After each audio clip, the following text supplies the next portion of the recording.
నిజామాబాద్ జిల్లా కేంద్రంలో విద్యార్థులకు ఎంసెట్ పరీక్షలు నిర్వహిస్తున్నారు. నగరంలో మొత్తం 15 పరీక్షా కేంద్రాలను ఏర్పాటు చేశారు.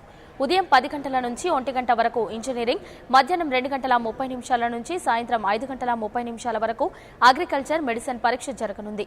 ఉదయం జరిగే పరీక్షకు 6697 మంది విద్యార్థులు హాజరు కాగా మధ్యాహ్నం పరీక్షకు 4089 మంది విద్యార్థులు హాజరు కానున్నారు. ఎక్కడా ఎలాంటి అవాంఛనీయ సంఘటనలు జరగకుండా పోలీసులు పరీక్షా సెంటర్ల వద్ద 144 సెక్షన్ విధించారు. ఇదే అంశానికి సంబంధించి మరింత సమాచారాన్ని నిజామాబాద్ నుంచి మా ప్రతినిధి గంగారెడ్డి అందిస్తారు. తెలంగాణ రాష్ట్ర ప్రభుత్వం పకడ్బందీగా నిర్వహిస్తున్న ఎంసెట్ పరీక్షలను నిజామాబాద్ జిల్లా వ్యాప్తంగా పూర్తిగా 15 సెంటర్లలో 6663 మంది రాస్తున్నారు. దానికి సంబంధించి అదే మెడిసిన్కి సంబంధించి 10 సెంటర్లలో 4428 మంది రాస్తున్నారు. పూర్తిగా నిజామాబాద్ జిల్లాలో పూర్తిగా మెడిసిన్ అండ్ ఇంజనీరింగ్ సెంటర్లు కలిపి 25 ఉండగా పూర్తిగా 10,748 మంది విద్యార్థులు పరీక్ష రాస్తున్నారు. ఎక్కడ కూడా ఎలాంటి అవాంఛనీయ సంఘటన జరగకుండా 144 సెక్షన్ సెంటర్ల వద్ద విధించారు పోలీసులు. దీనికి సంబంధించి పూర్తిగా గత సంవత్సరం ఎంసెట్లో అవకతవకలు జరిగిన దృష్ట్యా ఈ సంవత్సరం ఎలాంటి ఇబ్బందులు కలగకుండా 1 గంట ముందు నుండి పరీక్షా సెంటర్లకు అనుమతిస్తున్నారు.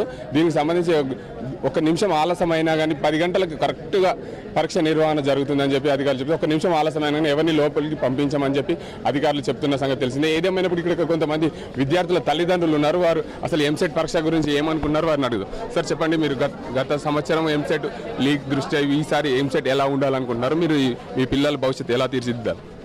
ఈసారి పకడ్బందీగా ఎంసెట్ ఎగ్జామ్ని పకడ్బందీగా నిర్వహిస్తారని ఆశిస్తున్నాము. సార్ చెప్పండి, మీరు ఎక్కడి నుండి వచ్చారు? మాది నిజామాబాద్ అండి. నిజామాబాద్లో గంగాస్థాన్లో ఉంటాం. మా పాప హైదరాబాద్ చైతన్య కాలేజీలో 981 మార్కు వచ్చింది. ఇక్కడ నిజామాబాద్ పాలిటెక్నిక్లో ఈరోజు ఎంసెట్ ఉంది. ఇక్కడ ఏర్పాట్లన్నీ చాలా చక్కగా నిర్వహిస్తున్నారు. ఏది ఏమైనప్పటికీ గత సంవత్సరం దృష్టిలో పెట్టుకుంటే ఇక్కడ కూడా ఇబ్బందులు జరగకుండా ఇక్కడ పిల్లలు బాగా రాస్తున్నారని చెప్పి పిల్లల తల్లిదండ్రులు కూడా చెప్తున్నారు. అది మాకు మార్నింగ్ ఇంజనీరింగ్ స్ట్రీమ్ ఉంది, మధ్యాహ్నం వచ్చేసి 2:30 నుంచి మెడికల్ స్ట్రీమ్ ఉంది, అంటే అగ్రికల్చర్ స్ట్రీమ్ ఉందండి. దీనికి సంబంధించి పూర్తిగా నిజామాబాద్ జిల్లా వ్యాప్తంగా పూర్తిగా 15 సెంటర్లు అగ్రికల్చర్ ఇంజనీరింగ్ కానీ అదేవిధంగా 10 సెంటర్లు అగ్రికల్చర్ మెడిసిన్ సెంటర్లు నిర్వహిస్తున్నారు. నిజామాబాద్, కామారెడ్డి ఉమ్మడి జిల్లాల వ్యాప్తంగా పూర్తిగా 25 సెంటర్లో 10,748 మంది విద్యార్థులు ఎంసెట్ పరీక్ష రాస్తున్నారు. దీనికి సంబంధించి ఎక్కడ కూడా ఎలాంటి అవాంఛనీయ సంఘటనలు పోలీసులు గట్టి బందోబస్తును ఏర్పాటు చేసి 144 సెక్షన్ కూడా విధించారు. Camera person Srikanth, Gangareddy, 99 TV, Nizamabad.